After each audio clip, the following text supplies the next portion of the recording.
네, 안녕하세요.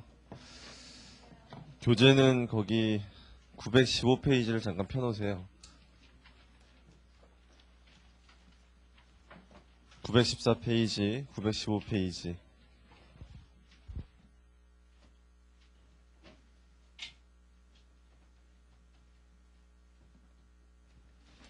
오늘은 15장을 진도 나갈 건데요. 거기 어제 끝났던 14장 잠깐만 다시 얘기해 드릴게요. 보론 보는 법. 이 보론은 한번 읽어보시는 게 좋아요. 여기는 14장의 이 보론은 읽어보시는 게 좋은데 거기 914페이지에 있는 표는 뭘 나타내냐면은 914페이지 보시고 거기 기업회계 기준서의 4호가 수익인식과 관련된 기준서인데요. 그 기준서를 나중에 혹시 보실 기회가 있으면 그 기준서는요, 수익인식을 거래 형태별로 하고 있어요. 거래 형태별이라는 얘기는 거기 나와 있는 것처럼 용역의 제공, 재화의 판매 이런 식으로 업종별로 이렇게 거래 형태별로 규정을 했어요. 그런데 저희가 교재에서 설명할 때는 이렇게 하는 것보다는 여러분한테 생산 활동이 진행되는 과정을 통해서 설명하는 게 더 좋기 때문에 저희 책에서는 생산 기준 먼저 설명하고 판매 기준 설명하고 회수 기준 설명하고 이렇게 돼 있거든요. 교재 순서가. 그래서 그렇게 돼 있지만 내용은 동일하다라는 걸 비교해 드린 거예요. 그래서 그렇게 활용하시면 되고 915페이지 보시면은 기준서의 4호에서는 거래 형태별로 수익인식 기준을 적용하고 있는데 첫 번째 용역의 제공이라고 돼 있죠. 여기 옆에다 적어 놓으세요. 무슨 기준이에요? 그 바로 밑에 나와 있지만 진행 기준. 용역의 제공은 무슨 기준? 진행 기준. 그렇게 배웠잖아요. 이거 밑에 줄에 있잖아요. 그래서 그 밑에 이자 배당금 로열티는 별도로 규정이 되어 있고요. 밑에 재화의 판매 보세요. 재화의 판매는 무슨 기준? 이거 915페이지. 915페이지 1번, 2번, 3번에 3번. 재화의 판매 무슨 기준? 판매 기준. 그 밑에 5가지 요건은 꼭 읽어보시라고 한번 얘기했었죠. 우리 앞에서. 그다음 기타 보세요. 4번에. 기타 보시면 다음의 조건을 모두 충족할 때 발생 기준에 따라 인식한다 해가지고 1, 2, 3번 나와 있죠. 그거 읽어보실래요 지금? 동그라미 1번 하고요. 동그라미 2번, 3번 있는데 동그라미 1번이 우리 배웠던 무슨 요건 같아요? 우리 실현주의에서 2가지 요건 적어드렸는데 그 동그라미 1번이 뭐 같아요? 가등 요건 같죠? 가등 요건. 그 동그라미 1번이 가등 요건이잖아요. 그다음 또 적어드린 게 뭐가 있었죠? 측정 요건, 실현 요건이 있는데 거기 동그라미 2번과 3번 읽어보세요. 수익 금액을 신뢰성 있게 측정할 수 있다. 경제적 효익의 유입 가능성이 매우 높다. 그게 뭐예요? 측정 요건이잖아요. 그게. 결국 거기 나온 게 실현주의 아니 실현주의. 그래서 우리가 우리 교재에서 설명할 때는 먼저 실현주의라는 걸 설명하고 이 실현주의 2가지 요건을 만족하는 시점에서 수익을 인식한다. 그렇게 설명했잖아요. 그래서 이 2가지가 진행될 때 만족하면 진행 기준, 이 2가지가 판매될 때 만족하면 판매 기준 이렇게 설명했잖아요. 근데 기준서는 거래 형태별로 먼저 3가지 정도를 열거해서 규정한 다음에 마지막에서 기타로 해서 나머지는 이 기준에 따라서 판단해라 이렇게 돼 있잖아요. 그러니까 거래 형태 대표적인 걸 3가지 거기 1, 2, 3번 요거를 규정한 다음에 나머지는 일반 원칙에 따라서 해라 이런 거라고요. 근데 저희 교재에서는 일반 원칙을 먼저 설명하고 이거에 따라 판단해서 진행 기준, 판매 기준 이렇게 설명한 거라고요. 똑같은 얘기죠 결국. 그렇다는 걸 아시고 그 밑에 공통사항 밑에 나와 있는 거 있죠? 공통사항. 그거는 어떻게 이해하시면 되냐면은 우리 대원칙이 현금 회수 가능성이 불확실하면 수익 인식해요 안 해요? 안 한다 그랬잖아요. 근데 거기 공통사항은 뭐예요? 이미 수익으로 인식했어요. 그 수익으로 인식할 때는 회수될 거라고 생각했어요. 그런데 나중에 가서 그게 불확실해지는 거예요. 그럼 어떻게 되는 거예요? 그건 대손을 추정하는 거죠, 대손. 그러니까 다르다는 거 알겠습니까? 처음부터 불확실하면 현금 들어올 때까지 인식할 수 없어요, 수익을. 근데 여기선 이미 인식했거든요? 확실한 줄 알고. 근데 나중에 가서 불확실해지는 건 대손이에요, 대손. 대손 충당금 잡는 거. 그렇다는 걸 좀 아시고 넘기세요. 916페이지, 917페이지는 뭐 사례별로 쭉 나와 있는데 이 관심 있을 때 한번 쭉 읽어보시면 되는 거고요. 그 첫 번째 용역의 제공이라고 돼 있죠. 1번. 거기 옆에다가 무슨 기준이에요? 용역의 제공 다. 진행 기준. 쭉 읽어보시면 공부하시는데 도움은 돼요. 거기 916페이지. 917페이지 보시면 이자 배당 로열티 뭐 다 아는 얘기고 그 밑에 3번에 재화의 판매라고 돼 있죠. 옆에다가 무슨 기준? 판매 기준이고 거기 나머진 다 배웠던 것들이기 때문에 읽어보시면 다 아는 거고요. 가로 5번 잠깐 보세요. 가로 5번. 가로 5번이 뭐예요? 임대업, 수출 대행업, 전자 쇼핑몰 그것들이 임대료, 수수료만을 수익으로 인식한다. 이게 사회적으로 이 기준서 나오면서 굉장히 이슈가 됐던 거예요. 이게. 그래서 요것 때문에 영향을 받는 회사들이 어떤 회사가 있냐면 백화점들하고요. 또 홈쇼핑하는 회사들, 그 다음에 인터넷 쇼핑 다 여기 영향을 받아요. 무슨 얘기냐면 또는 수출 대행업, 상사들. 자, 이런 데들이 뭐냐면 물건을 자기들이 소유하는 게 아니라 남의 물건을 갖다 팔아주는 거거든요. 이렇게. 그래서 백화점하고요. 그 롯데백화점하고 신세계백화점하고 원래 누가 더 매출액이 높았냐면은 롯데백화점이 더 높았어요. 아세요? 롯데가 더 매출액이 전체 컸는데 이 기준이 나오면서 이 기준서 이게 나오면서 백화점에서는 들어와서 파는 업체들이 있어요. 그러니까 백화점이 재고를 떠안는 게 아니라 거기 입점해 있는 회사들이 물건을 파는 거예요. 이렇게. 근데 예전에는 그걸 백화점 매출로 다 봤기 때문에 백화점이 매출이 굉장히 높았는데 그런 것들을 여기 보니까 뭐만 수익으로 잡으래요. 임대료 또는 그 수수료 먹는 것만 수익으로 잡으래요. 그러니까 매출액이 확 줄겠죠. 그래서 업계의 매출액이 신세계가 더 높아졌어요. 왜 신세계가 더 높아졌냐면 신세계는 이마트가 있잖아요. 이마트가 지금 그 할인점에선 더 롯데보다 앞서 있는데 이마트는 그 매출액 다 잡거든요. 왜냐하면 이마트는 거기 그 쌓여 있는 재고를 이마트가 부담하거든요. 그러니까 이마트 재고예요. 이마트가 매입해서 파는 거거든요. 수수료만 먹는 게 아니라 메인 매출 다 잡는 거예요. 그래서 이 기준이 어떻게 적용되는 거냐면 그 회사가 그 물건을 사서 그 재고 자산의 부담을 그 회사가 하는 거라면 메인 매출을 다 인식할 수 있는 거고요. 그 회사가 재고 자산의 부담을 안 하는 거라면 수수료만 인식해야 돼요. 무슨 말인지 알겠습니까 지금? 그러니까 예를 들어서 여러분 인터넷 쇼핑에서 뭐 LG 홈쇼핑에서 물건 팔아주잖아 이렇게. 물건 팔아주는데 그 재고 부담을 LG 홈쇼핑이 해요 안 해요? LG 홈쇼핑에서 물건 팔잖아 이렇게 파는데 그 재고 부담을 LG 홈쇼핑에서 안 하거든요. 그 주문 받아서 갖다가 그냥 주는 거거든요 이렇게. 그렇기 때문에 걔가 재고 부담을 안 한다면 걔는 뭐만 매출로 잡아야 돼요. 그 수수료만 매출로 잡아야 돼 수수료만. 근데 만약 걔가 물건 사온 재고를 안 팔리면 떠안는 거다 재고를. 그러면 메인 매출 다 잡는 거예요. 무슨 얘기인지 알겠습니까? 그래서 그건데 시사성이 있어서 그냥 말씀드린 거니까 참고하시고 넘어가세요. 연습 문제들은 여러분이 알아서 하시고 오늘은 15장 하겠습니다. 946페이지.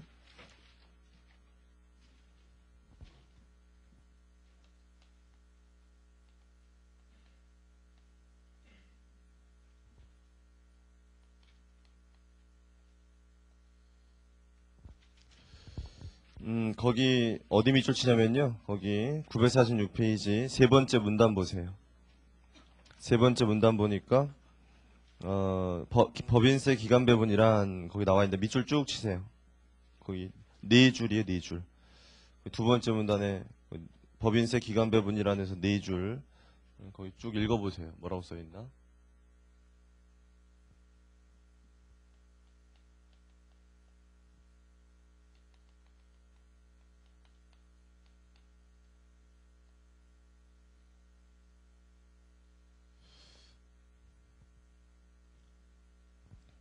다 읽어보셨어요? 이제 거기 읽어보신 거 지금은 잘 모르겠지만 이제 알게 될 거고요.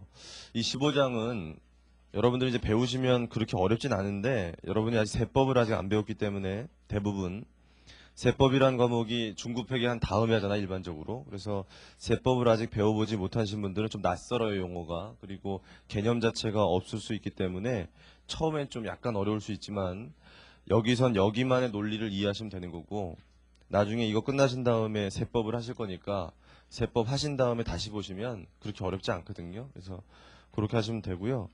948페이지 잠깐 보세요.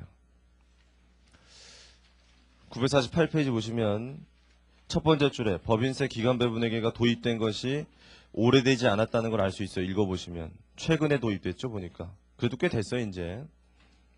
꽤 됐지만 최근에 도입됐어요. 그래서 여기서 깨달아야 되는 게 두 가지예요. 첫 번째는 어떤 시험을 목표로 하고 계시다면 가능한 빨리 끝내야겠구나. 이제 이런 걸 깨달으셔야 돼요. 뭐냐면 가면 갈수록 공부해야 될 양이 점점 많아지고 있어요. 그러니까 새로운 것들이 계속 도입되고 또 국제회계 기준이라든지 미국 회계 기준에서 뭐 좋은 것들을 또 도입하고 뭐 이러다 보니까 여러분이 새로운 개념들을 또 공부해야 되는 부분이 생기거든요. 조금씩. 그러니까 빨리 합격하시라고요. 두 번째는 얘가 최근에 도입됐기 때문에 도입된 이후에 매년 출제됐어요. 매년. 1차 시험, 뭐 2차 시험에서 거의 매년 출제가 되기 때문에 15장은 객관식에서 매년 한 문제 정도는 출제가 되는구나. 이걸 좀 알아두세요. 그리고 도입됐을 때 처음에는 굉장히 문제가 쉬웠거든요. 아주 기본 개념만 물어봤는데 가면 갈수록 조금씩 난이도가 높아지고 있어요. 그 난이도가 높아지는 그런 부분이 바로 우리나라 시험의 단점인데 그 우리나라 시험은요 미국과 달리 미국은 어떤 자격 시험이라는 것들이 문제은행식으로 돼서요 그 문제은행 내에서 이렇게 발췌해서 출제를 해요. 그래서 난이도 자체를 그냥 그 매년 그 정도로 유지하거든요. 그렇게 어렵게는 잘 안 내는데 우리나라 시험은 그런 게 아니라 출제하러 들어가는 교수님들한테 뭐라고 하냐면 문제를 낼 때 과거에 나왔던 기출문제랑 똑같이 내면 안 된다고 얘기해요.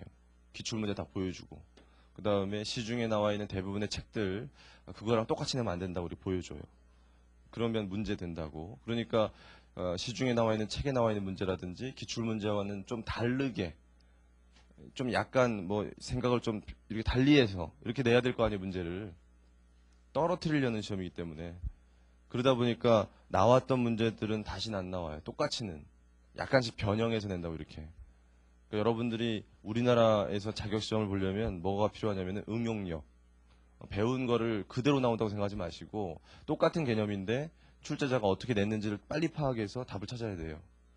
똑같이는 안 된다고 똑같이. 그래서 좀 다르게 냈을 때 그거를 그 순간에 좀 캐치할 수 있어야 돼요.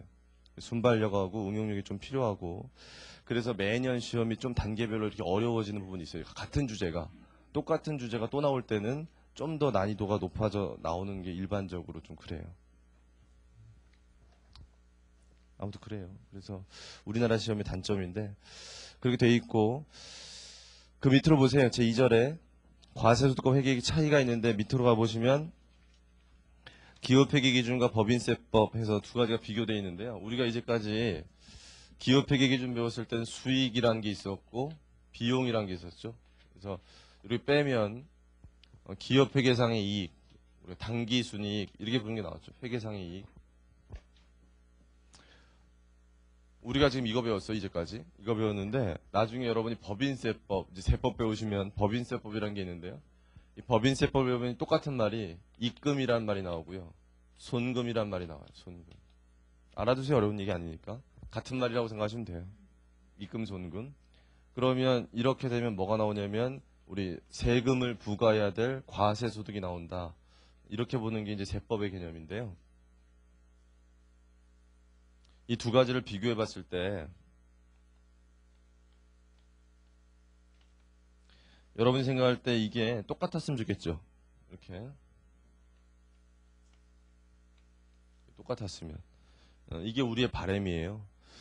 우리 기업회계 기준에서 배웠을 때 이 수익이라고 하는 것과 비용이라는 것에 이익 나오는 거하고 세법에서 입금과 손금과 과세소득이 같다면 세법 공부할 게 없거든요. 세법에서 뭐만 공부하면 되냐면 세율만 공부하면 돼요. 세율 몇 프로 곱할 거냐 이것만 공부하고 뭐 소득공제라든지 세액공제라든지 이런 공제하는 것만 좀 알면 되고 절차만 이해하면 되고 아주 간단하게 되는 거예요. 이게 무슨 얘기인지 알겠습니까? 똑같다면 그런데 이게 똑같지가 않아요. 왜 그럴까요? 왜 똑같지가 않을까요? 왜 기업에게서 말하는 우리가 지금까지 배운 수익과 비용이라는 거하고 법인세법에서 말하는 입금, 손금이 왜 좀 다를까요? 이게 다르다고 했을 때 완전히 다르다는 게 아니에요. 대부분은 비슷해요. 대부분 여기서 수익이라고 하는 게 여기서 입금이에요. 여기서 비용이라고 하는 게 여기서 손금이에요. 대부분은. 그런데 완벽하게 똑같지가 않다고요. 다른 게 있어요. 다른 게. 왜 그럴까요? 왜? 그 이유를 물어보면 이걸 꼭 생각하세요. 그 이유는 기업회계의 목적과 세법의 목적이 다르기 때문에 그래요. 목적. 얘의 목적은 뭐예요? 목적. 기업회계는 목적이 뭐예요? 재무회계는? 유용한 정보의 제공. 얘는 유용한 정보를 제공하기 위해서 이익을 측정하려고 하는 거예요. 그 회사의 경영 성과를 보여주려고 이익을 만드는 거기 때문에 그래서 실현주의에 따라 수익을 인식하고 수익 비용 대응의 원칙에 따라 비용을 잡아서 이익을 보여주자. 경영 성과를 잘 측정하자. 여기에 초점이 있는 거예요. 얘는. 반면에 세법의 목적은 절대로 그게 아니에요. 세법의 목적은 과세소득을 파악해서 세금을 잘 걷어들이자지 결코 유용한 정보를 제공하자는 게 아니에요. 세법의 목적은. 그러니까 두 개의 목적이 달라요. 목적이 다르기 때문에 이게 다른 거예요. 그렇게 알고 있어야 돼요. 목적. 그 목적이 다른 것 때문에 모든 차이가 발생하는 거예요. 그 차이 발생 원인은 구체적으로 949페이지 하단에 보면은 다음 페이지까지 좀 몇 가지 나와 있어요. 총 4가지가 나와 있는데 그거는 나중에 세법 배울 때 자세히 배우니까 그때 가서 하시면 돼요. 뭐 시간 되시면 읽어보시고. 근데 그거를 읽어보시면 느낄 수 있는 게 바로 그 목적이 다르다는 걸 느낄 수 있어요. 결국 목적이 다르기 때문에 그 차이가 다 나는 거예요. 이해했어요? 그래서 얘네들이 똑같지가 않아요. 다른 점이 있어요. 다른 점이 있어서 그게 조정이 들어가야 될 필요가 있어요. 그 조정 들어가는 게 어디 나오냐면은 949페이지 동그라미 1, 2, 3, 4 보세요. 상단에. 거기다가 1, 2, 3, 4에다가 제가 예를 적어 드릴 테니까 하나씩 적어 놓으실래요? 949페이지 동그라미 1, 2, 3, 4. 첫 번째 거에다가 자기 주식 처분 이익 적으시고요. 그 밑에 단기 매매 증권 평가 차익 적으시고요. 2번에다가 3번에다가 자기 주식 처분 손실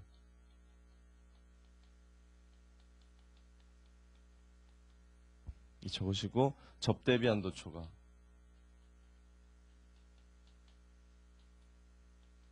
자, 이 4가지 적어 놓으세요. 한 가지씩 이렇게 1, 2, 3, 4에다가 그럼 설명할 테니까 잘 들으세요. 요 4가지 적으신 다음에 요거 지울게요. 일단 같지 않다는 건 이제 알겠죠? 이쪽 2개가 같질 않아요.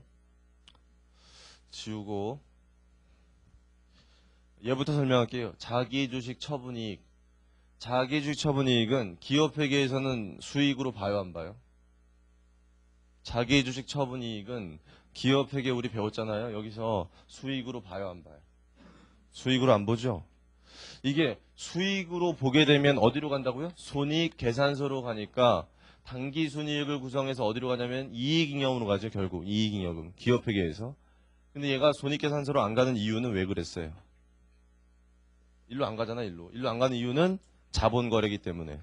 주주랑 하는 자본거래이기 때문에 자본으로 가야 된다 그랬죠. 얘가. 그래서 어디로 가 얘가? 자본잉여금. 자본잉여금으로 가기 때문에 수익으로 안 잡혀요. 회계상 이익에 포함이 안 돼요. 알겠습니까? 근데 나중에 세법을 배우시면요. 세법에서는 순자산 증가설이라는 게 있어요. 세법에. 세법에서는 순자산이 증가했다면 과세시키는 과세. 무슨 얘기냐면 자기 주식을 샀다 팔아서 이익 생겼잖아요. 자기 주식을 샀다 팔아서 이익 생겼어도 세금 내라는 거예요. 자기 주식 팔아서 이익 생겨도 그거 세금 내라. 과세소득이다. 그 세법에서는 이걸 입금으로 봐요. 그런 게 차이가 생기는 거예요. 얘는 경영성과 파악하는 게 주목적이기 때문에 주주랑 한 거래는 이익으로 안 보거든요. 얘는. 근데 얘는 뭐가 목적이라고요? 세금 내는 게 목적이기 때문에 세금 걷어들이는 게. 여기도 세금은 걷어야겠다 이런 얘기예요. 여기도. 이해되세요? 그러니까 목적이 다르기 때문에 그런 건데 아무튼 자기주처분이익이 입금엔 포함이 된단 말이에요. 그러면 우리 일단 출발점을 알아야 되는데 출발점이 잘 보세요.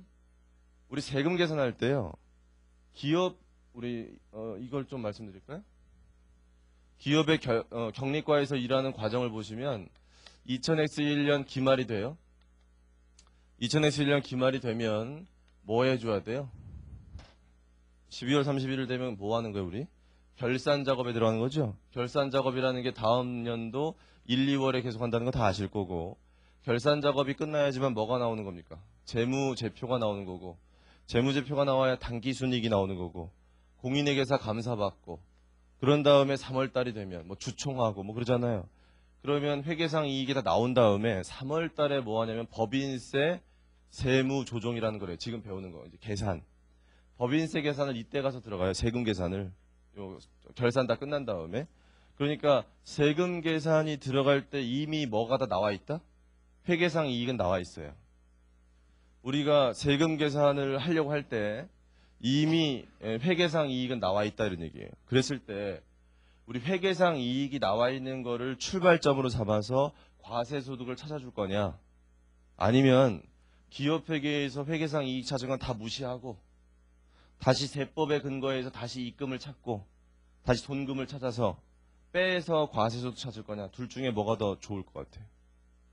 다시 잘 생각해보세요. 뭐냐면 이게 다 만들어져 있거든요. 지금 이미 세금 계산하기 전에 이걸 이용해서 여기 출발해서 요 차이 나는 걸 조정해서 일로 갈 거냐, 아니면 이거 무시하고 처음부터 입금 다 찾고 다시 손금 다 찾고 빼서 과세소득 찾을 거냐 이런 얘기예요. 둘 중에 여기서 출발하는 게 더 편하다 이런 얘기예요.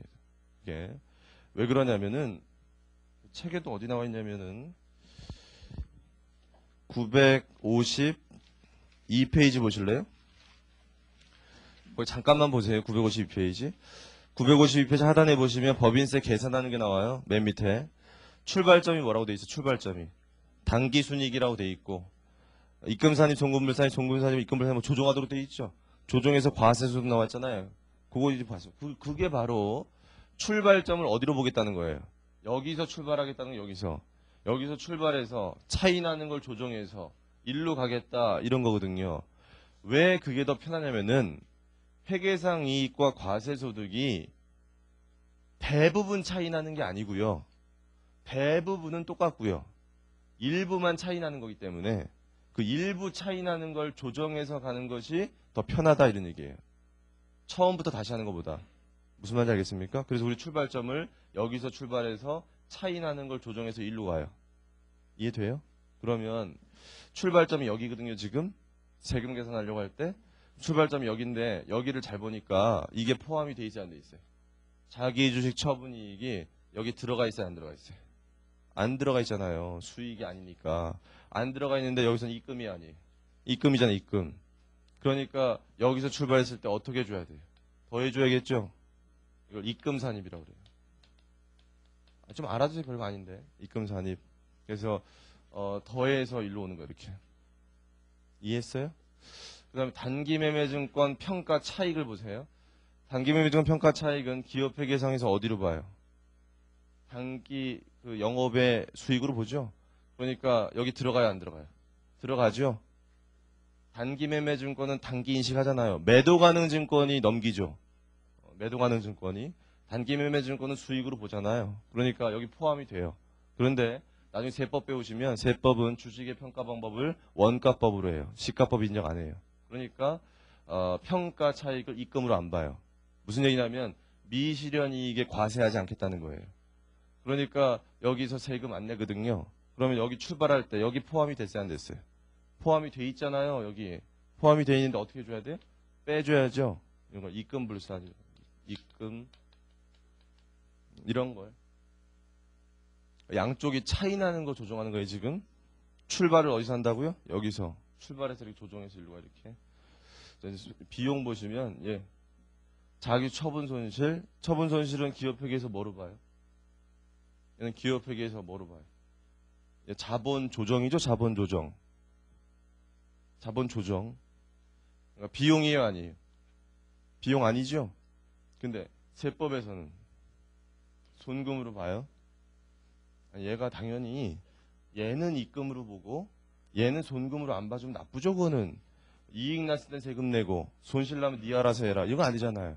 이거를 과세하면 여기도 빼줘야 될 거 아니에요. 이거 손금이란 말이에요. 손금인데 여기 포함이 돼야 한대요. 포함이 안 돼 있으니까 출발점이 여기면 포함시켜줘야 될 거 아니에요. 그래서 책에 보면 빼기 이런 걸 손금산입이라고 하는데 이렇게 돼 있단 말이에요. 여기 빼기 책에 빼기라고 돼 있죠. 거의 948페이지 948페이지 하단에 보시면 여기 빼기로 돼 있단 말이에요. 그게 또 질문이에요 저한테. 이거 비용에 포함되어 있지 않은 걸 손금으로 포함시키는 거잖아요. 그럼 더하는 거 아닙니까? 이거 더하는 거? 이렇게 질문하는데 왜 빼기로 돼 있냐면 얘가 뭐예요? 빼는 거잖아요. 이게 빼는 거. 빼는 거에서 빼는 걸 키우는 거니까 빼야 커지죠 이게. 논리가. 아니, 비용이 빼는 거 아니에요. 빼는 거에서 빼야지만 빼는 게 커지는 거잖아요. 여기서 출발해서 갔을 때. 그래서 빼는 걸로 이해하시는 게 좋은 거예요. 그게 비용, 손금 키우는 거예요. 그 다음에 여기 더하는 게 있는데 뭐냐면 여기 접대비 한도 초과라는 게 있는데 접대비라는 건 기업회계에서 다 뭐예요? 비용이 비용, 접대비. 그런데 세법에서는 이 접대비를 무한정 비용으로 인정해버리면 손금으로 인정해버리면 기업들이 세금 내기 싫으면 뭐 하면 돼요? 놀고 먹으면 되죠. 놀고 먹으니까 세금 안 내니까 안 되겠구나. 이 소비성 경비는 일정 한도를 둬서 그만큼만 쓸 수 있도록 해줘야겠구나. 접대비 한도를 뒀어요. 그 한도까지는 손금으로 봐줘요. 한도를 넘어서면 손금으로 안 봐줘요. 그러니까 여기서 비용으로 잡힌 것 중에 한도를 초과된 거는 손금으로 안 봐줘야 돼요. 손금 불산입. 일로 오는 거 이렇게. 이해했어요? 그럼 우리가 세금 계산 어떻게 하느냐면 이 회계상 이익에서 출발해서 요거를 조정해서 일로 이렇게 오는 거예요. 이렇게 조정하는 거 우리가 법인세, 세무 조정한다고 하고요. 이 법인세법에서 가장 중요한 거예요. 세무 조정. 굉장히 잘해야 돼요. 바로 이 법인세 세무 조정을 언제 하냐면은 이때예요. 3월 달에. 결산 다 끝난 다음에. 그걸 좀 알고 계시고. 됐나요, 여기까지?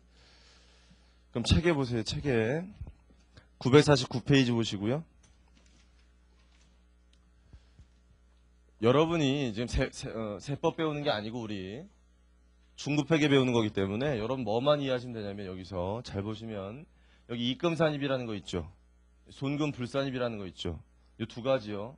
이 두 가지는 이 두 가지가 발생하게 되면 그 회계년도의 세금을 더 많이 내게 만드는 겁니까? 더 적게 내게 만드는 겁니까? 이 입금산입이라는 것과 손금 불산입이라는 것은 그 회계년도에 세금을 더 많이 내게 만들죠. 둘 다 더하는 거잖아요. 더하는 거. 둘 다 더하는 거기 때문에 세금을 더 많이 내게 만들겠죠. 기업회계상 이익에서 출발하는데 이 이익보다 이것들이 더해지기 때문에 세금을 더 많이 내게 만들잖아요. 많이. 이해됐어요? 반면에 이 나머지 두 가지. 이 빼는 거 있잖아요. 입금불산입, 손금산입. 얘네는 세금을 어떻게 돼요? 세금을 더 적게 내게 만들죠. 그 회계년도에. 이 조정 때문에 세금을 적게 내게 되잖아요. 그걸 이해해 주셔야 돼요. 그거. 우리 중급회계는 그게 핵심이에요. 세금을 많이 내게 만드는 거냐, 세금을 적게 내게 만드는 거냐, 그걸 알아야 돼요. 알겠습니까? 세금을 많이 내게 만드는 거, 적게 내게 만드는 거. 그래서 내가 책에 보면은 949페이지 쭉 밑으로 내려가서 1번의 과세소득과 회계이익 차이의 발생 원인 바로 위에 보세요. 바로 위에 보시면 참고로 여기 밑줄 건 아니에요. 그냥 보시면 돼요. 이후의 논의에서는 특별한 언급이 없으면 입금산입과 손금불산, 입금가산, 손금산입과 입금불산, 손금가산이라고 부른다. 우리 책에서 그렇게 한다는 얘기예요. 그래서 이 두 가지를 합쳐서 뭐라고 부르겠다고요? 입금가산. 이 두 가지를 합쳐서 뭐라고 부른다고요? 손금가산 이렇게 부르는데 우리가 그렇게 부르겠다는 거니까 중요한 거 아니고. 그럼 앞으로 입금가산이다 그러면 세금을 어떻게 하는 거예요? 세금을 많이 내게 만드는 거죠. 손금가산이다 그러면 세금을 적게 내게 만드는 거예요. 그걸 아시고 계세요. 다시 입금가산이란 말이 나오면 세금 많이 내게 되는구나. 그게 손금가산이란 말이 나오면 세금 적게 내게 되는구나. 이걸 좀 아시면 돼요. 됐나요? 여기까지? 넘기시고 950페이지 보세요.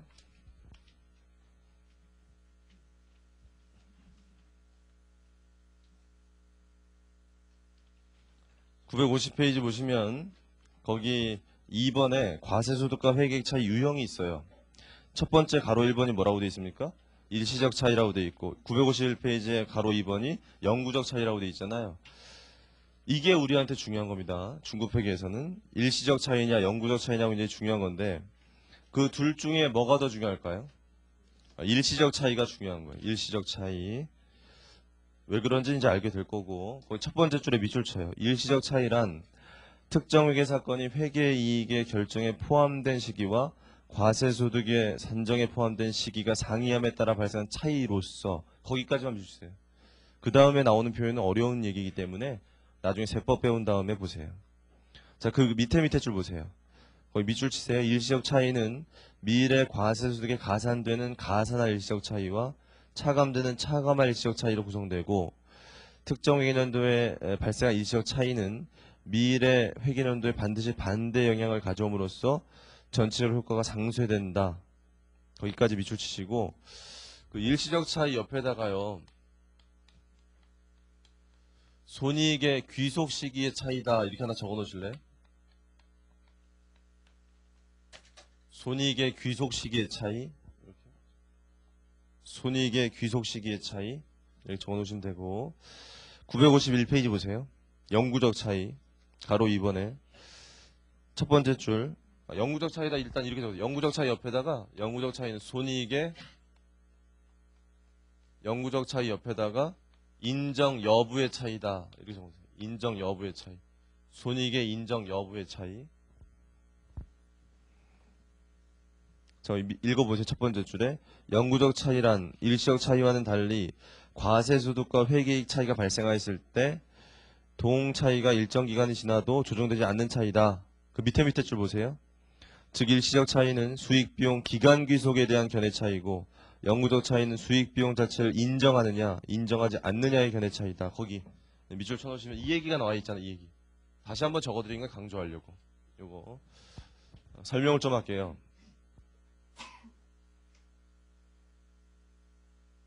설명을 좀 하면은 잘 보세요. 요 단기 매매 증권 평가 차익이라는 거 있죠. 이게 대표적인 일시적 차이예요. 이게 어떻게 대표적인 일시적 차이냐면은 기업 회계에서는 평가 차익이 발생한 회계 연도에 그걸 이익으로 봐요, 안 봐요? 이익으로 보죠. 그럼 회계상은 그걸 이익으로 봤잖아요. 귀속 시기가 시가평가했을 텐데. 근데 세법에서는 그걸 이익으로 봐요, 안 봐요? 이익으로 안 봐요. 그러면 그 회계연도는 이 차이 때문에 세금을 적게 내요, 많이 내요? 기업 회계에서는 이익을 잡았는데 세법에서는 이걸 입금으로 안 보니까 그만큼 세금을 덜 내게 되죠. 잘 생각해 보세요. 이게 이제 이따 예제를 풀 건데 예제 풀기 전에 단기 매매증권 평가 차익 때문에 그 회계연도에 기업 회계에서는 이익을 잡았는데 세법에서는 그걸 입금으로 안 보니까 그만큼 세금을 덜 내게 되잖아요. 그 회계연도에는. 그런데 미래 가면 그 단기 매매증권이 팔릴 거 아니에요. 팔리면 그때 가서 이익을 인식하지 않았던 게 인식될 거 아니에요. 그럼 그때는 기업 회계에서는 시가평가한 이익은 이익으로 안 볼 거 아니에요. 그런데 세법에서는 예전에 안 잡았던 걸 잡아줘야 될 거 아니에요, 이게. 그게 바로 기간 귀속의 차이예요. 그러니까 얘는 언젠가 한번 세금은 내잖아요. 언젠가 한번 세금은 내는데 그게 언제 낼 거냐의 차이가 되는 거죠, 이게. 조금 이따 예제 풀 때 다시 얘기할게요. 이게 그러니까 일시적 차이예요. 근데 반면에 얘가 뭐예요? 접대비. 접대비 한도 초과 같은 게 대표적인 영구적 차이인데 얘는 뭐냐면은 접대비 한도가 초과된 것 때문에 세금을 많이 내게 돼요, 적게 내게 돼요? 한도 초과된 것 때문에 세금을 많이 내게 되죠. 우리 그만큼 접대비 썼는데 손금으로 인정 못 받으니까 그만큼 세금을 많이 내게 되잖아요. 이해해요? 그런데 접대비 한도 초과해서 세금 많이 냈다고 해서 야, 너 그때 한도 초과된 거 있었지? 다음 연도에 가서 야, 그거 접대비로 다시 인정해 줄게. 작년에 한도 초과된 거? 그렇게 해요, 안 해요? 그렇게 안 하거든요, 절대로. 얘는 손익의 인정 여부의 차이예요. 한 번 한도 초과된 접대비는 절대로 비용을 안 봐줘요. 걔는 세금 한 번 냈으면 끝. 더 이상 미래 세금 덜 내게 안 해줘요. 그게 바로 영구적 차이예요, 영구적 차이. 그러니까 일시적 차이는 한 번 세금을 적게 내거나 많이 내면 반드시 미래에 그 무슨 효과가 있어요? 반대 효과가 있어요. 반대 효과. 밑줄 친 것처럼. 반대 효과가 있는데 얘는 한 번 세금 많이 내면 절대로 미래 반대 효과가 없어요. 그걸로 끝이에요. 아주 큰 차이가 있는데 우리한테 뭐가 더 중요하냐면 일시적 차이가 더 중요해요. 그래서 그렇게 정리하시고 거의 951페이지 보세요. 잠깐 951페이지 거기 세 번째 줄부터 잠깐 읽어볼게요. 한 편이라고 되어 있는데 과세소득은 손익계산 당기순이익의 입금가산 항목과 손금가산 항목을 가감해서 계산하는데 이러한 차이 조정 항목 중 일시적 차이로 인한 것은 미래 과세소득에 영향을 미치므로 반드시 별도로 관리해야 된다. 그 별도로 관리해야 된다는 게 여러분 세법 배웠을 때 소득 처분이라고 배울 거예요. 저것만 놓으세요. 그 별도로 관리한다는 걸 세법에서 소득 처분한다 이렇게 얘기해요. 소득 처분. 그 다음에 계속 읽어보면 이때 입금가산 항목은 유보, 손금가산 항목은 부유보다. 어려운 얘기가 나오죠. 유보, 부유보. 이거 모르는 얘기인데 세법 배운 사람들은 다 알 거고요. 이게 법인세법 배울 때 아주 중요한 거예요. 이걸 이해하느냐 못하느냐가 법인세법을 정복하느냐 정복 못하느냐 뭐 그런 얘기인데 지금 이걸 설명할 수 없으니까 여러분들이 중급회계 할 땐 얘네들을 어떻게 알고 있으면 되냐면 얘네들이 일시적 차이를 관리하는 소득처분 항목이다 이렇게 알고 있으면 돼요. 얘네들이 일시적 차이를 관리하는 소득처분 항목. 그래서 입금 산입되고 손금 불산입되는 걸 뭐라고 그런다고? 입금가산. 입금가산되는 일시적 차이를 유보라고 하고요. 손금가산되는 일시적 차이를 부의 유보라고 해요. 좀 이따 예제 풀 때 다시 할게요. 일단 저것만 놓으시고 일단 그 밑으로 쭉 가서 영구적 차이 바로 위에 보세요. 이러한 유보금액의 변동사항은 세무조정계산상 자본금과 적립금 조정에서 을표에서 기록 유지된다. 밑줄만 쳐놓으시면 그 양식이 뭔지 모르죠. 안 배웠으면. 그거 나중에 세법 배우면 배우는데 여러분 나중에 세법 배울 때 이런 생각을 해보세요. 우리가 중급회계는 뭐를 잘 만들어야 잘하는 겁니까? 재무제표를 잘 만들어요. 재무제표. 그러면 세법을 잘하려면 뭘 잘하면 돼요? 세금 계산을 잘하면 되는데 그 세금 계산이라는 것이 이렇게 백지 놓고요. 백지에다 써봐라. 이렇게 안 해요. 실무적으로. 다 뭐가 있어요? 양식이 있어요. 양식. 세무조정계산서 양식이 있어요. 양식. 그 양식의 숫자를 채워나가다 보면 세금 계산이 되는 거예요. 그 여러분이 세금 계산 잘 하려면 나중에 이 조정계산서 양식을 잘 만들 줄 알아야 돼요. 그리고 실무적으로는 다 전산화가 돼 있어요. 입력하면 다 출력돼요. 그리고 확인만 잘하면 되죠. 이게. 그래서 여러분들이 결국 나중에 세법을 잘 공부하려면 이 세무조정계산서 양식을 많이 봐야 돼요. 일단 많이 봐서 그걸 익숙하게 해야 잘할 수 있거든요. 우리가 중급회계 할 때도 뭐를 많이 봐야 잘해요. 재무제표를 많이 봐야 잘하잖아요. 우리가 똑같은 거라고 생각하시고 이것도 양식인데 이 양식은 어떻게 기억하시면 되냐면 이 양식에 이게 다 모여 있어요. 그 양식에 유보들이 다 모여 있어요. 그러니까 실무적으로는 이걸 언제 이용하냐면 우리가 지금 배우는 주제가 뭐가 중요하다 그랬어요? 일시적 차이가 중요한데 그럼 일시적 차이가 뭐가 있는지 알아야 될 거 아니에요. 일시적 차이 뭐가 있는지 알고 싶으면 뭘 들여다보면 돼요. 이걸 들여다보면 돼요. 이걸 들여다보면 얘가 다 모여 있어요. 얘가. 그 정도만 일단 알아두시고 넘어가요. 일단 앞으로 가서 947페이지 946페이지로 오세요. 그럼 예제 하나 풀 거예요. 이제 연습장에다 같이 하세요. 제가 하는 거. 거기 946페이지 하단에 보시면 사례가 하나 나와요. 그거 같이 할게요.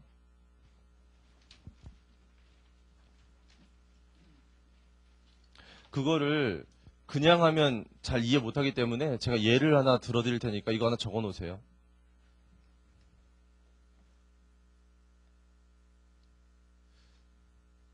(2000X) 1년 12월 1일 날 제가 하는 분개 한번 하세요. 이거 차변 대변에 단기 매매증권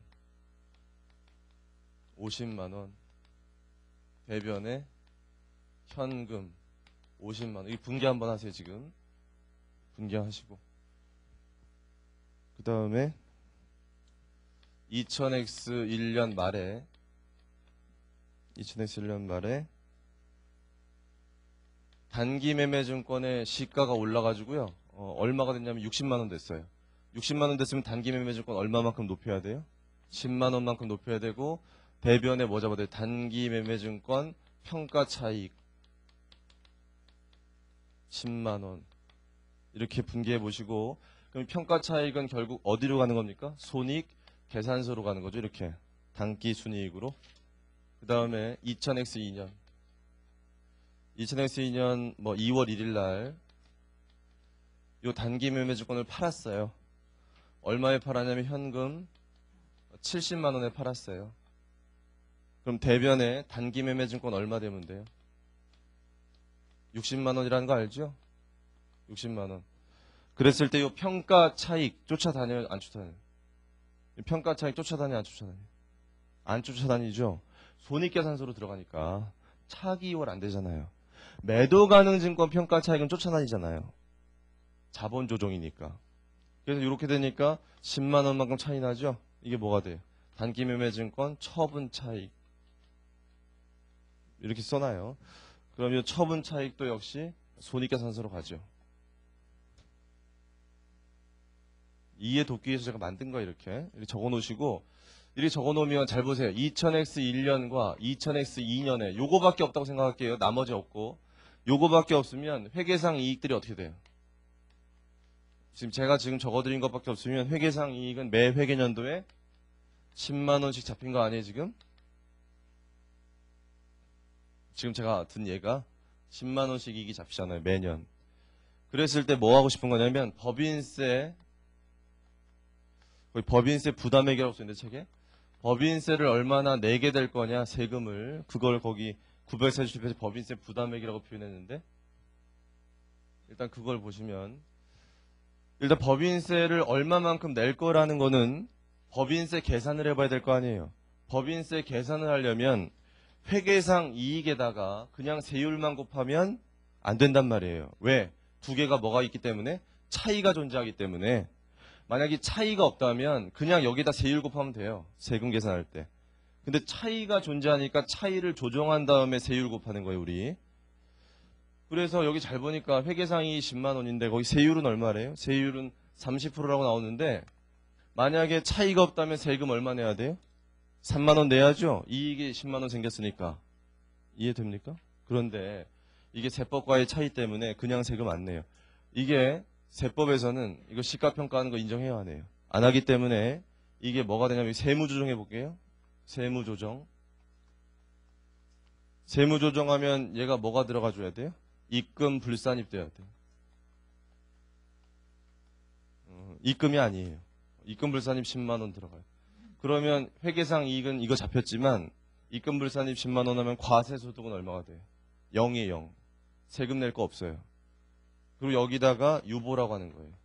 유보라고 하고 부유보죠. 입금 불산입이니까. 이게 바로 이런 일시적 차이를 관리하는 거거든요. 왜 그런지 좀 다시 얘기할게요. 그래서 10만 원 이렇게 되면 과세소득이 제로 되니까 아무리 세율 곱해봐야 세금 낼 거 있어요, 없어요? 세금 낼 거 없죠. 2001년에 세금 안 내요. 2001년에 세금 안 내는데 안 내니까 이게 10만 원이다. 그렇게 나와 있어요, 이 책에. 2002년으로 왔어요. 2002년에 회계상 이익은 10만 원 잡혔죠? 회계상 처분이익 10만 원 잡혔잖아요. 하나 물어볼게요. 세법에서는 이걸 얼마로 봐요? 세법에서는 단기 매매 증권을 60만 원으로 안 보죠. 얼마로 봐요? 그냥 50으로 봐요. 시가평가한 거 인정 안 하기 때문에. 50으로 보니까 70에 팔았으면 얼마 이익 난 거예요? 20만 원 이익 난 건 20만 원. 20만 원 이익 난 거를 얘는 10만 원만 회계상 잡았잖아요. 세무조정해 줘야 돼요. 어떻게 주냐면 입금 산입해 줘야 돼요. 얼마만큼? 10만 원만큼. 유보예요. 그럼 10만 원만큼 입금 산입하면 과세소득이 얼마로 바뀌어요? 20만 원을 바뀌죠. 20만 원. 세법에서는 2000X2년에 과세소득을 20만 원으로 봐요. 20만 원을 보고 세율이 그대로 30% 똑같으면 곱하니까 세금 낼 게 6만 원이에요. 세금 낼 거. 이만큼 냈으면 4만 원이다. 이렇게 표시가 돼 있어요. 이 책에. 947페이지에.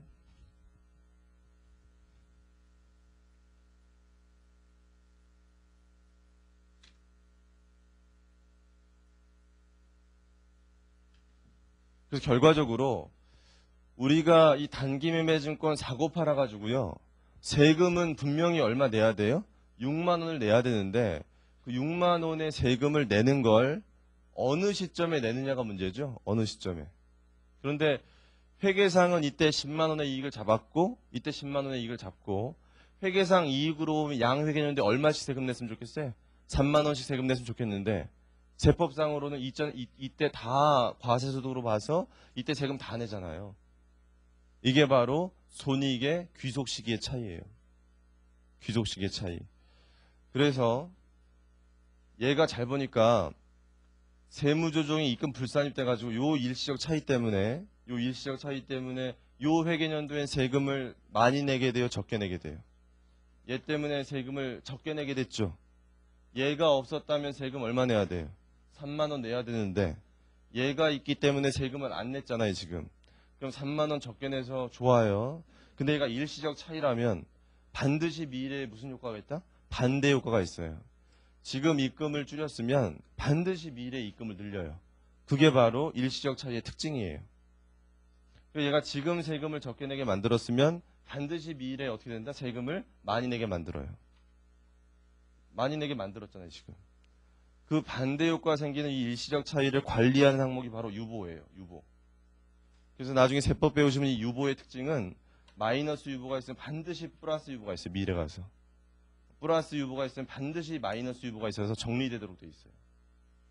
그래서 이게 일시적 차이를 관리하는 거죠. 언젠가 반대 조정되기 때문에. 이해했습니까, 이거? 나중에 영구적 차이 배우시면 영구적 차이는 이렇게 안 돼요. 영구적 차이는 세금을 많이 내게 만들었던 적게 내게 만들었던 미래에는 반대 효과 없어요. 영구적 차이는. 이런 일시적 차이가 반대 효과가 있는 거다. 우리가 15장에서 공부하는 관심 있는 건 바로 이거예요. 일시적 차이. 그래서 잘 보시고. 자, 그 다음에 947페이지 중간에 보세요. 중간 밑에.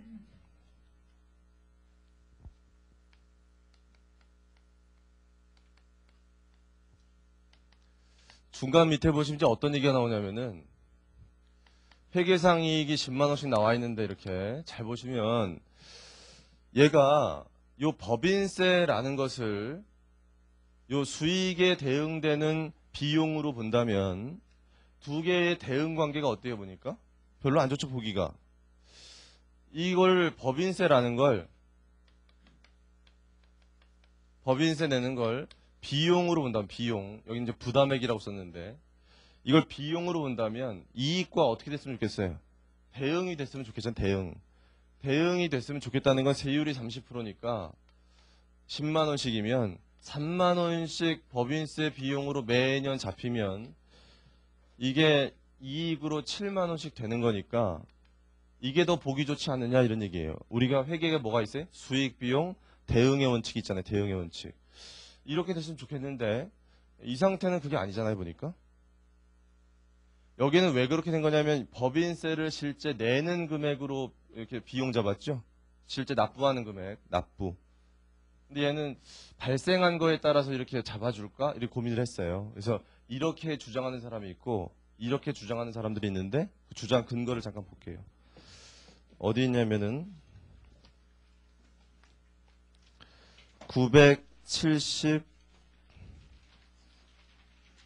980페이지예요. 980. 980페이지 지금 보세요. 제 7절 1번에 기간 배분의 타당성 평가라는 거 지금 보시고 세 번째 줄에 법인세 기간 배분을 찬성하는 입장 가로쳐서 뭐라고 써 있어요 여기 법인세 비용설이라고 써 있죠. 거기다가 이렇게 적어 놓으실래요? 자본주의론이라고. 어디다 적을까? 여기다 일단 적을까요? 자본주의론. 거기 밑에서 자본주의론이라고 적으세요 지금. 비용설이라고 써 있는 데다가. 그 다음에 밑으로 쭉 내려가서 밑에서 6번째 줄 한편 법인세 효과의 기간 배분을 반대하는 입장 법인세 이익 배분설 기업 실체 이론이라고 적으시고요. 가로쳐가지고 기관 이론이라고 적으세요. 이렇게 기업 실체 이론, 기관 이론 이렇게 적으세요. 그 밑에다가.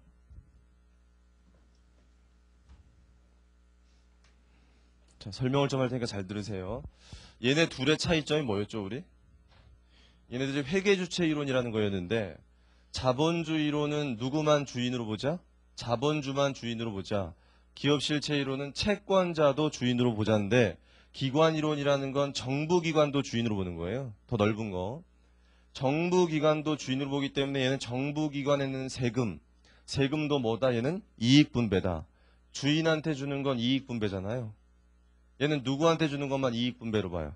주주한테 주는 것만 이익분배고 나머지한테 주는 건 비용이다. 그럼 얘는 법인세를 뭘로 봐요? 비용으로 보고 얘는 법인세를 이익분배로 봐요. 그런 차이점이 있거든요, 얘네들이.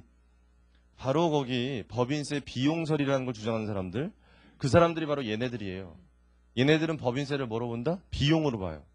법인세를 비용으로 보니까 어떤 걸 주장하냐면 거기 첫째 보세요. 바로 밑에.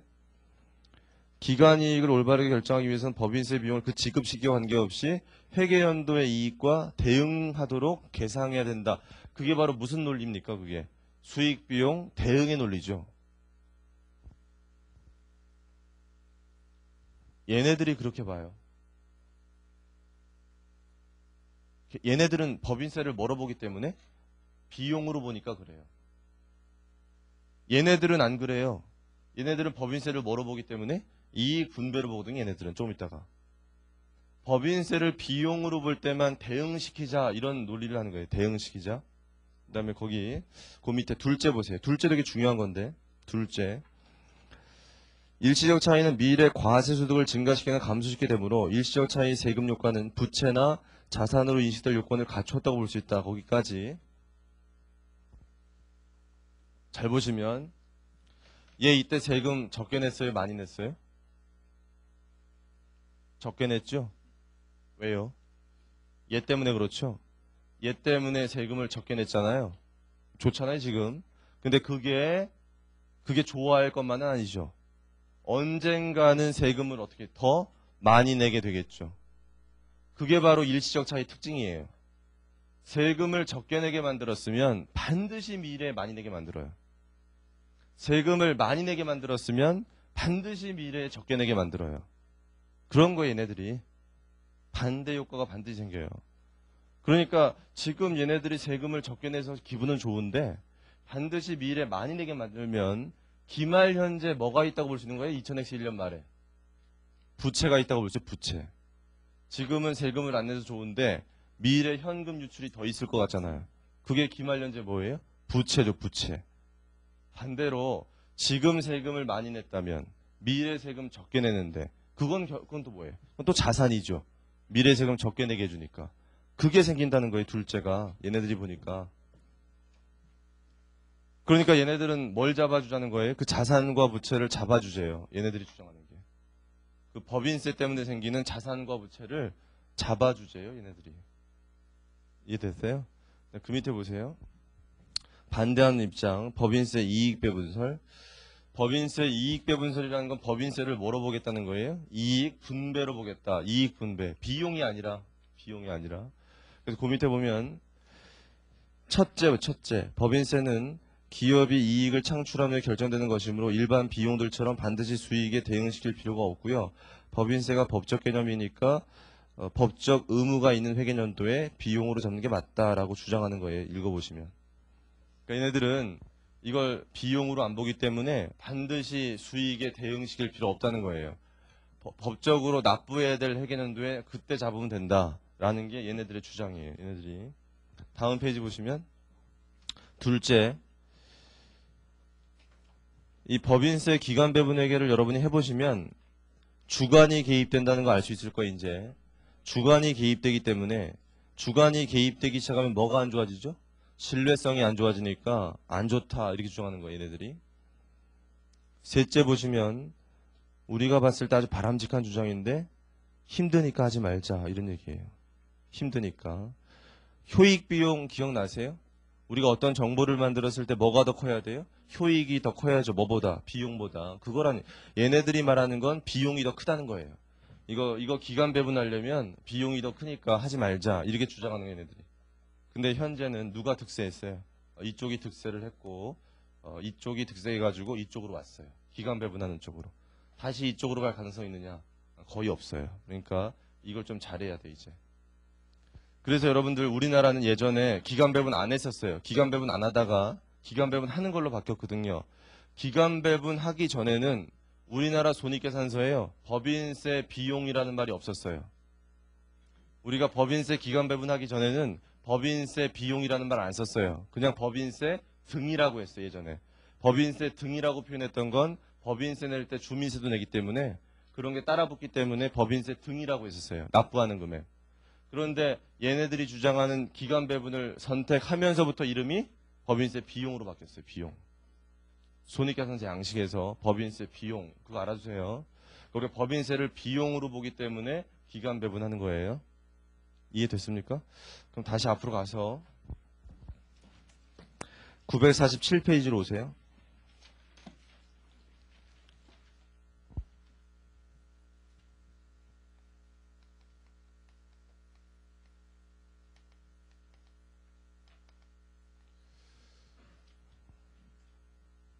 지금부터 잘 들으셔야 돼, 이제. 집중해서. 그러니까 우리 일단은 세법상에 따라서 세금 계산해 보니까 이때 세금 내는 건 없지요. 이때 세금 내는 게 6만 원이라는 건 분명한데 자 이렇게 표시하지 말자는 거죠. 이제 어떻게 손익계산서에 회계상 이익에 대응되도록 법인세 비용을 잡고 싶다 이런 얘기예요. 그럼 이렇게 하려면 어떻게 해야 될까를 고민하는 건데 여러분이 앞으로 15장에서 법인세 회계를 배우시면 이분계를 굉장히 잘할 줄 알아야 돼요. 기말에 하는 거. 이 기말에 어떤 거 관련된 분계를 해줘야 되냐면 법인세와 관련된 분계를 해줘야 돼요. 이때 법인세와 관련된 어떤 분계하냐면은 여러분 기말에 세금 계산했을 때 여기 보세요. 6만 원의 세금을 내게 되잖아요. 그럼 이 6만 원의 세금은 2002년 말에 내는 겁니까? 아니면 다음 연도 3월 달에 내는 겁니까, 이거? 다음 연도 3월 달에 그때 세무조정 끝난 다음에 내는 거죠, 이게? 세금을 기말에 바로 내는 건 아니거든요. 그러니까 우리가 기말에 세금 낼 거 있을 때 바로 대변에 현금 나가는 거 아니라고요. 기말에 현금 납부하지 않아요. 그러니까 법인세가 계산이 돼도 기말에는 세금 납부하지 않고 다음 연도에 내요. 2002년에. 그러는데 이걸 만약 2002년에 세금 낸다고 치고요. 2002년 3월에 낸다고 치고 이렇게 가정해봐서 현금을 10만 원 낸다고 그냥 가정해 볼게요. 아니 세금을 10만 원 낸다고 가정해 볼게요. 그냥 여러분 이해도 그러면 이때 세금을 10만 원 냈는데 10만 원 세금 내면 이때 차변에 세금 냈으니까 법인세 비용을 잡아보면 이렇게 그냥 이 법인세 비용이라는 게 결국 어느 회계년도 아니 저거랑 관련된 거 아니에요 지금 그냥 제가 숫자 하는 거니까 이렇게 10만 원 잡히게 되면 이게 어느 회계년도 비용으로 잡혀요. 2002년도 비용으로 잡히잖아요. 근데 이 세금이 분명히 언제 세금이에요? 2001년도 세금이니까 다음 연도에 실제 현금으로 납부한다 하더라도 기말에 뭘 잡아줘야겠어요? 법인세 비용을 잡아야 이게 2회계년도 비용으로 잡히잖아요. 그래서 다음 연도에 납부하는 세금을 계산해서 기말에 뭘 잡아놔야 돼요? 미지급 법인세를 잡아놓는다는 사실을 알고 있어야 돼요. 만약 10만 원 낼 거라면 10만 원의 미지급 법인세를 잡아놨다가 나중에 실제 세금 낼 때는 미지급 법인세를 이렇게 없애고 이렇게 된다. 알아두시라고요. 그래서 기말에 이런 회계 처리가 필요한데 그래서 이 회계 처리가 되게 중요해요. 여러분한테. 이걸 제일 먼저 해야 되는데 여기서 미지급 법인세 얼마예요? 여기선 2001년에 미지급 법인세 얼마예요? 없어요. 세금 낼 거 없잖아요. 2001년 말에 세금 낼 거 없어요. 세금 낼 거 없으니까 미지급 법인세 제로 맞아요. 제로면 법인세 비용도 제로 될 것 같잖아요. 이렇게. 아니 이게 제로면 이게 제로잖아요. 이렇게 일단 제로가 되니까 우리 마음에 들어요 안 들어요? 마음에 안 들죠? 아니 여기 보니까 법인세 비용이 얼마 잡혔으면 좋겠어요? 3만 원 잡혔으면 좋겠는데 마음에 안 들잖아 이게. 이게 기간 배분 안 한 거예요 지금. 이렇게 하면 안 되겠구나 고민을 좀 해보니까 기말 현재 우리가 세금을 안 내게 된 거는 뭐 때문이냐면 얘 때문이죠. 입금불산입 때문에. 요 입금불산입 요 10만 원 때문에 요거 때문에 세금을 안 내게 된 거예요. 근데 이거 무슨 차이라고요? 일시적 차이. 이 일시적 차이는 반드시 미래에 뭐가 있다? 반대 효과가 있어요. 금요일 일시적 차이가 10만 원인데 기말연재? 기말연재인은 일시적 차이 10만 원 때문에 미래 세금을 더 내게 돼요? 덜 내게 돼요? 얘 때문에 미래 세금을 더 내게 되잖아요. 더. 얼마만큼? 세율 곱해봐요. 세율. 세율 곱해보니까 3만 원만큼 더 내게 되잖아요. 이게. 그럼 미래 세금을 더 내게 되는 건 기말연재 뭐라 그랬어요 아까? 부채다 부채. 아 이거 기말연재 부채가 있구나. 그러니까 이 회사가 올해 세금 안 냈다고 좋아할 게 아니죠. 올해 세금 안 냈다고 좋아할 게 아니라 미래 세금 많이 낼 거거든요. 그러니까 기말연재 뭘 잡자는 거예요. 부채를 잡자. 이해돼요? 잘 생각하세요. 그러니까 부채 잡으려면 대변에 잡아야죠. 이 이름이 이연법인세 부채래요. 이연법인세 부채. 부채를 잡는데 얼마예요? 여기 보니까 3만 원. 그래서 여러분 순서를 적어드릴게요. 이게 1번이고요. 이게 2번이에요. 이게 3번이에요. 이 순서는 조금 이따 강조해드릴 건데 잘해야 돼요. 아주. 자 이렇게 하신 다음에 이렇게 하니까 대차를 맞추려니까 이거 얼마가 돼? 대차 맞추려니까 3만 원 되죠. 맞추니까 이렇게. 그러니까 우리가 드디어 원했던 뭐가 나와요? 법인세 비용이 나오잖아요. 법인세 비용이. 법인세 비용. 기간 배분하고 있는 거예요 지금. 2002년으로 가볼게요. 2002년 12월 말로 가볼게요. 2002년 12월 말에 가면 또 어떤 분계 해줘야 되겠어요? 이 분계 책에 나와 있긴 나와 있어요. 거기 밑에 보면 나와 있잖아요. 거기. 제가 더 자세히 해드리는 거예요 지금. 2002년 말에 어떤 분계 해줘야죠? 법인세와 관련된 분계 해줘야죠. 이 순서 잘 기억하라 그랬어요. 제일 먼저 뭐 해야 돼요? 미지급 법인세 잡으세요. 제일 먼저. 미지급 법인세 첫 번째인데요. 얼마 잡으면 될까요? 얼마일까요? 보시면 얼마? 6만 원이죠? 6만 원. 6만 원 맞잖아요. 지금 6만 원. 세금 낼 거. 그러면 잘 보세요. 이건 적지 마시고 일단 아무것도 조정하지 않으면 법인세 비용이 얼마 잡히겠어요? 지금 6만 원 잡히되죠 이렇게. 아 이게 아닌 것 같은데? 이게 아닌 것 같은데 잘 생각해 보니까 뭐가 있냐면은 지금 세금을 더 내게 되는 건 전년도에 안 낸 세금 때문이고 전년도에 안 낸 세금 때문에 더 내게 될 걸 부채 잡아놨잖아요. 그 부채 잡아놓은 것 때문에 지금 세금이 더 나가는 것 같은데 잘 보세요. 그러면 2002년 말에 가보니까 전년도에 일시적 차이가 있었잖아요. 그 일시적 차이 있던 게 지금 해기는데 무슨 효과가 발생했어요? 반대 효과가 발생해서 세금을 더 많이 낸 거죠. 반대 효과가 생겼으면 유보와 관련된 잔액은 이제 있어요, 없어요? 없어지는 거예요, 이렇게. 아니, 마이너스 유보가 있었는데 거꾸로 와서 유보됐으니까 없어졌잖아요. 그럼 2002년 말 현재는 유보 잔액이 있어요, 없어요? 유보 잔액이 없어요. 유보 잔액이 없다는 얘기는 요 일시적 차이와 관련된 미래 효과가 있다 없다? 미래 효과가? 미래 효과가 없어요. 요거와 관련해서 더 이상 미래 세금 많이 내거나 적게 낼 게 없죠. 2002년 이후에 2003년에 세금을 많이 내거나 적게 낼 게 없잖아 이제. 세금을 많이 내거나 적게 낼 게 없다는 얘기는 세율을 곱해봐야 자산 잡거나 부채 잡을 게 없다는 거예요. 그럼 이연법인세 자산이나 이연법인세 부채 잡을 게 없는데 그러니까 안 잡으면 되는구나. 안 잡으면 되니까 6만 원 맞네. 이렇게 착각하면 안 돼요.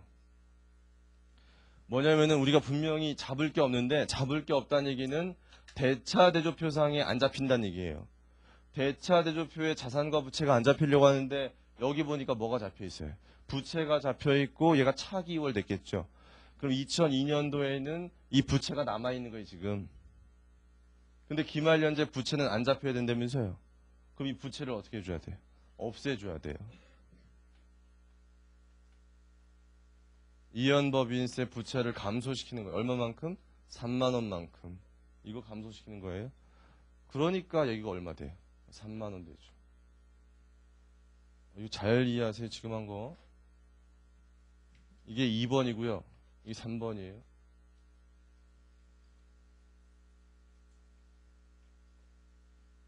이렇게 하니까 양 회계연도에 법인세 비용이 얼마씩 잡혀요? 3만 원씩 잡히잖아요. 아, 우리가 원하던 대로 됐어요.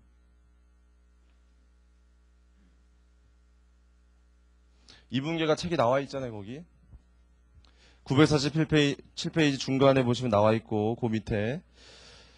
그 분계 밑에 보세요. 분계 밑에. 거기 좀 읽어볼게요. 분계 밑에. 위에서 보듯이 특정 회계연도에 발생하는 일시적 차이에 대한 세금 효과를 차기 이후의 기간에 배분하면 재무제표에 보고되는 순이익, 순이익에다 1번 적으세요. 1번. 동그라미 1번. 그다음 그 옆에 자산부채 2번. 그걸 적정하게 표시한대요. 그거 알겠습니까? 무슨 말인지? 얘가 보니까 이렇게 하니까 각 연도의 순이익을 대응을 잘 시키잖아요. 대응을. 그게 첫 번째고요. 두 번째 자산부채를 적정히 잡는다는 건 뭘 잡는다는 거예요? 부채를 잡잖아요. 이렇게. 만약에 이 회계 처리 안 했으면 기말연재 부채 잡혀요? 안 잡혀요? 부채가 안 잡히잖아요. 부채가. 부채가 안 잡히는데 분명히 얘 기말에 부채 있어요? 없어요? 있다니까요. 지금 세금을 들냈잖아요. 들낸 것 때문에 많이 낼 거란 말이에요. 근데 이분계 안 하면 안 잡히잖아요. 지금. 잡아줬잖아요. 지금. 잘한 거라고요. 이해하시겠어요? 그러니까 지금 배우는 이 법인세 기간 배분 회계라면 좋아지는 거. 자산부채가 잡혀요. 법인세와 관련된 자산부채가 잡히고 각 연도에 뭐 수익 비용 대응이 잘 되더라. 이런 두 가지의 장점이 생겨요. 이해할 수 있겠죠? 쉬는 시간에 잘 생각해 보시고 잠시 쉬었다가 어디 할 거냐면은 948페이지 설명드렸어요. 949페이지 설명드렸고 950페이지 했고 951페이지 했고 953페이지 보시면 제3절에 일시적 차이에 의한 이연법인세가 나오는데 그거 할 거거든요. 그거 하기 전에 그거는 잠시 쉬었다 할 거고 952페이지 맨 밑에 보시면 법인세 계산 구조 나오죠. 법인세 계산 구조. 잠깐 봐드릴게요. 법인세 배우면 다 배우는 건데 단기 순이익에서 출발한다. 아까 얘기했지만 우리는 세금 계산을 뭐 다 해놓고 출발한다고요? 결산 다 끝난 다음에. 결산 다 끝났으니까 뭔 나와 있어요? 단기 순이익 나와 있으면 거기서 출발해가지고 그 밑에 더하고 빼는 걸 뭐라고 부른다고요? 더하고 빼는 거? 세무조정. 세무조정. 세무조정을 하는데 더하는 게 뭐예요? 입금산입, 송금불산입. 빼는 게 손금산입, 입금불산입. 그렇게 더하고 빼는데 그 더하고 빼는 거에 무슨 차이와 무슨 차이가 있다? 거기 옆에 일시적 차이와 영구적 차이가 있어요. 우리한테 중요한 거는 일시적 차이다. 일시적 차이라는 건 지금 차이 난 게 미래에 뭐가 된다? 반대 효과가 있다니까요. 이제 해보시면. 그래서 과세소득이 나오면 과세소득에서 두 가지 빼도록 돼 있죠. 2월 결손금이랑 비과세소득 소득공제가 있는데 일단 2월 결손금은 조금 이따 나올 거예요. 배워야 돼요, 우리. 세법을 배우시면 세법에서는 세무상 2월 결손금을 5년간 2월에서 공제하도록 돼 있어요. 그 얘기 왜 그러는 거냐면은 회사가 장사 잘해서 이익 생기면 뭐 내는 거죠? 세금 내잖아요. 정부에다가 세금. 손해 났어요, 손해. 손해가 나면 정부에서 뭐 해줘요? 회사가 장사 잘했어요. 이익 났거든요. 뭐 내라 그래, 정부에서. 세금 내라 이러잖아요. 장사 못했어요. 손실 났어요. 정부에서 뭐 해줘요? 네 알아서 해라. 이렇게 하면 안 되잖아요, 이게. 사실 이익 나서 세금 뜯어갔으면 손실 나면 보존해 줘야 될 거 아니에요. 그런 생각 안 드세요? 이상하네. 아니, 얘가 이익 났을 땐 뜯어가고 손실 난 건 네 책임이야. 그리고 정부에서 이러면 안 되잖아요, 원래. 아무튼 그런데 2월 결손금이란 건 뭐냐면은 그 결손 난 거를 당장 돈 주겠다는 게 아니라 결손 난 거를 5년 동안 이익 날 때마다 어떻게 해주겠다? 까주도록 해주겠다. 그 얘기는 그 결손이 까질 때까지 세금 안 내게 해주겠다는 거 아니에요. 결손을 경험했으면 5년 동안 그거를 소득에서 빼가지고 세금 안 내게 해주겠다. 뭐 하여튼 이따 보시고. 비과세 소득은 몰라도 되는데 세법 배울 때 비과세 소득은 세법상 과세되지 않는 소득이라고 열거되어 있는 건데 그 열거되어 있는 건 소득 과세시키지 않기 때문에 빼버리는 거예요. 이건 몰라도 돼요. 지금은. 소득공제라는 건 소득으로 잡힌 건데 세법상 규정에 따라 공제해 주는 거예요. 그래서 그것도 나중에 보시고 지금 중요한 거 아니고. 그래서 나오는 게 과표가 나오는데 이거 하나 기억하세요. 세법에서는 세율을 곱하기 바로 전 금액을 과표라고 불러요. 과세표준. 어느 세금이든지 세율을 곱하기 바로 전 금액을 과표라고 불러요. 과세표준. 과표에다 세율 곱하니까 산출세액이 나오고 산출세액에서 세액공제해 주는 게 있거든요. 그 다음에 결정세액이 이제 납부할 세금이고요. 거기서 더 빼는 건 나중에 또 나오는데 기납부세액이 있으면 기납부세액 빼고 이제 납부하는데 그건 몰라도 되고요. 아, 이렇게 세금 계산을 하는구나 알고 잠시 쉬었다가 제 3절부터 계속해 드리겠습니다.